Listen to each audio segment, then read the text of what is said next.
Hello and welcome into the RotoWire Esports Show. I am Andrew Laird, joined as always by EthanSexton today to talk about two-game slate. LCK taking a little break for the next 2-3 days, whatever it is. So we'll have two series on from the LPL on Monday. We did have a 5-series slate today. It turns out OMG really that bad. Yeah, it turns out I guess we didn't need to worry about Rare Adams upside, man. Nope. Unfortunately, so I didn't end up landing there, and I played IG as I kind of alluded to on yesterday's show. So wasn't a good day for me. I knew Suning had upside. I probably should have just played Suning because they were sub 10% owned, at least in the contest I was in. Yeah. So I think in that regard, I probably should have just played Suning for the leverage, right?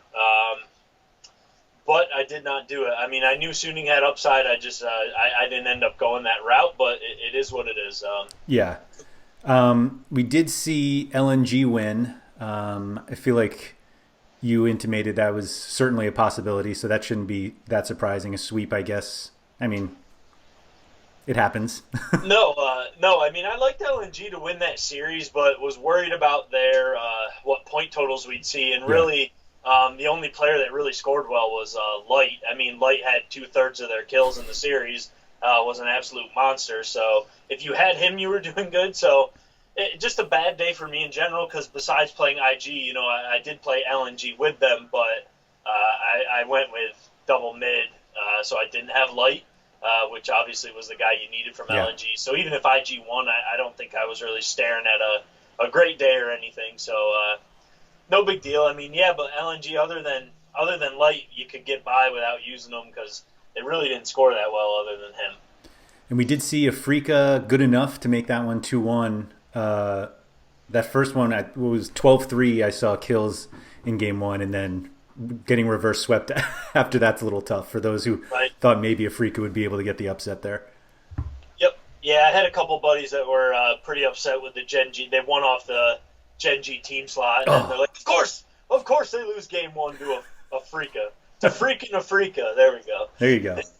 But yeah, they took care of business in the final two games, although, game two, they really didn't get that many kills either, so that's always a little bit of a concern with Gen G. And then thankfully for me, man, I didn't go the sandbox route because they just got smashed again, so I'm glad I didn't go there. Red Force, only 32 kills in the series, so you could get by without them as well. Are we at the point where we just play anyone against OMG or Sandbox? It's certainly a great way to start your lineups, right? I mean, you got to assume that when those teams are on the slates, their opponents are going to be probably the highest owned, depending on who else is playing that day. Yeah. But when you see teams like an OMG or a Sandbox or a Rogue Warriors as we get to tomorrow's slate, you got to think that they're going to be targeted pretty heavily by pretty much anyone who knows what they're doing. Yep.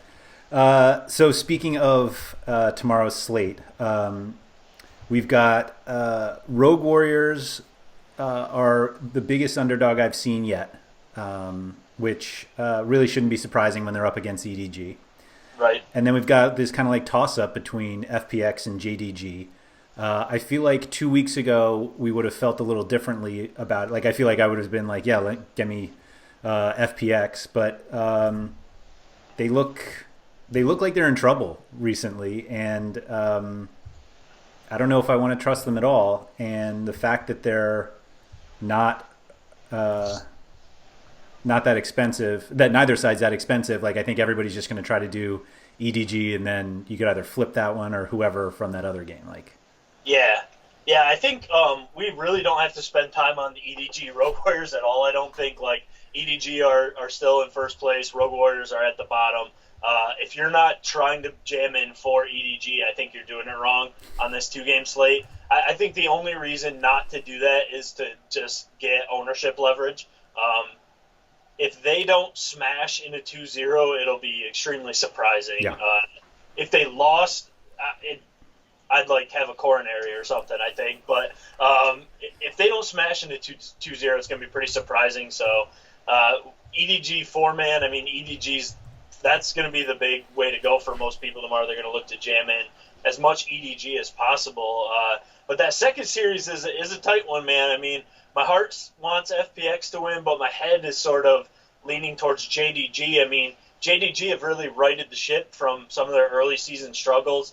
I still like FPX's 4-man lineup, right? So top mid and their bot lane, I think are still very good players. Some of the best in the league, best in the world, maybe even some of them. Like Nuguri's probably the best top laner in the world. Yep.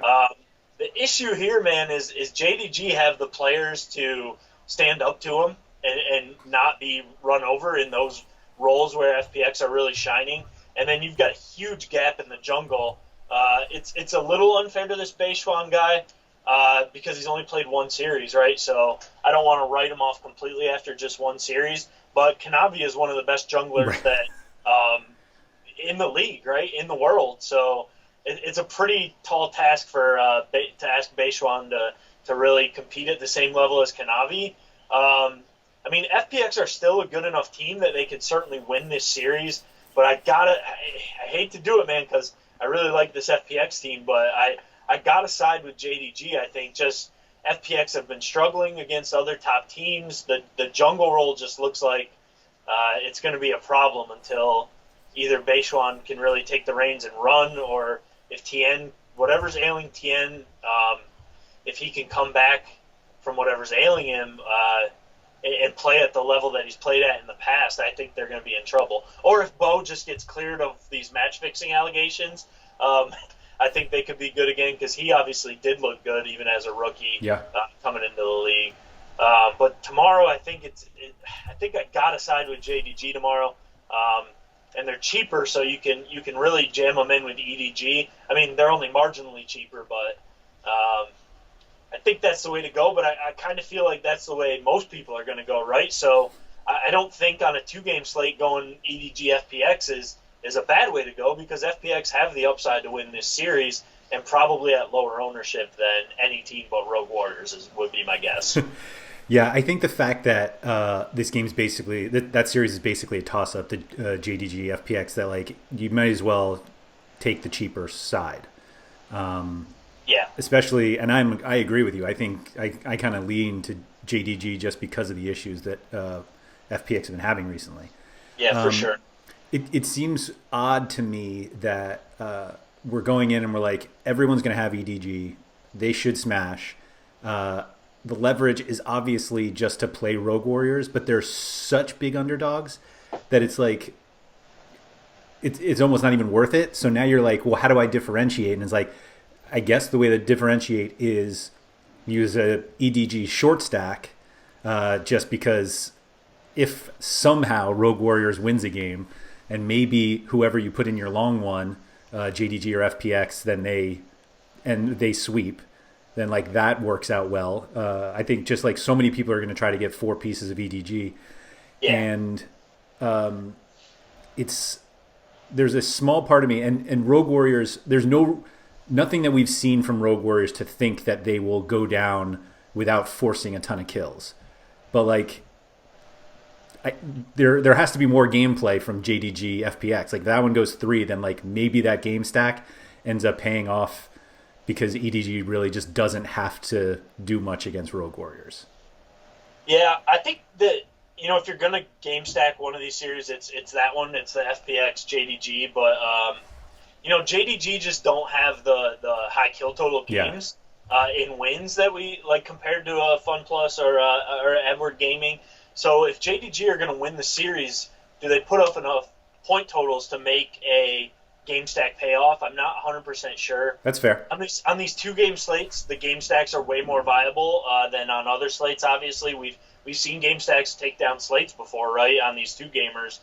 So I don't think it's like a crazy thing to do, but I feel like if JDG are going to come out with a win, it's going to be a little lower scoring, the games that they win.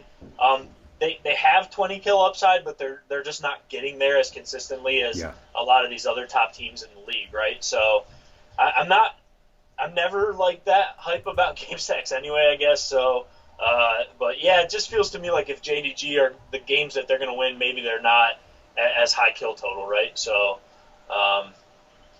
that's kind of where I'm at on the game stack idea. But yeah, I mean, other than that, it's like, why play? You're not going to play Rogue Warriors unless you're just doing multi-entry. and you're going in thinking I'm literally only doing this because they're not going to be open at all, Right. And because crazy things can happen, I guess. But I think if you're playing single entry and you're playing Rogue Warriors, just know that you're basically lighting your money on fire. Like, take the amount of money in your hand and go outside and just light it on fire for the aesthetic, instead of just playing that on DraftKings tomorrow, I guess. But yeah, I mean, it's hard to imagine EDG not smashing right. But yeah, the leverage is definitely coming off, either, to your point, doing like a short stack of EDG and just hoping they just walk over them with like 12, 13 kills in 2 games and get a low kill total sweep. Or just trying to go with Rogue Warriors and just saying whatever happens, happens. But I'm gonna get some leverage here at least. Yeah. So the Viper captain lineups are a little tough salary wise with either JDG or FPX. Do you think people are more likely to go with double mid or double jungle? I think it depends on what you're playing. So I think if you're playing JDG, EDG, I like double jungle because Kanavi and JJ can both play these carry picks, especially Kanavi. We've seen historically play a lot of carry junglers. Whereas if you're playing FPX and EDG, I think maybe double mid would be where I would land, because I think Doinb is just – I think it's mostly just because Beishuan is a kind of an unknown quantity still. So I don't know. That pushes me more to Doinb. Makes sense. Because we know what Doinb is. He's a guy who typically has extremely high kill participation, gets involved pretty heavily, although this year, that's not really been the case. I guess he's been a little bit lower. I don't know. They're still. I don't know what patch they're going to be on tomorrow either. That might skew my answer a little, because if they're on this 11.4 patch, that's the one where the jungle got nerfed, and they're starting a new week. So my guess is that they're going to be on the new patch. I should have looked it up before we started this, I guess. But you can find it on the internet if you look around. Maybe I can try to figure that out. We can get the information out somehow. So if they're on that 11.4 patch, then I think that pushes down the jungler captains if you can't fit, or if you can fit like a mid or an AD carry. Yeah. You can't fit AD carry, double AD carry on this slate unless you take a Rogue Warriors one off somewhere, which might be worth it because these AD carries are all studs, honestly. Especially they're really leading their teams in kills and stuff. So I think one part of the Doinb drop has to be because of how well Bo is playing. Yeah, for sure. Simple as that. Yeah, for sure, man. I don't know. It's I don't know. I think the double mid just hasn't been like great this year, right? But maybe the jungle starts coming back down to earth now if they're on a new patch. So I think it really depends on which side of the FPX JDG matchup you're on. I think Kanavi is going to be a fine captain even if they're on the new patch, I think. Whereas I think the unknown quantity of Beishuan just pushes me to Doinb if I can't fit double AD carry. Yep, I get it. Yep. All right. If you guys enjoyed the video, if you could please hit the like button below. Feel free to subscribe to all of the RotoWire videos. If you are interested in subscribing to RotoWire and want to try us out for free for 10 days, just go to rotowire.com/pod. That's POD. Like I said, 10 free days, no credit card required, access to all the sports that we cover, as well as our subscriber Discord chat. Ethan, thank you for that. Good luck on Monday. All right. Same to you, man. Talk to you tomorrow.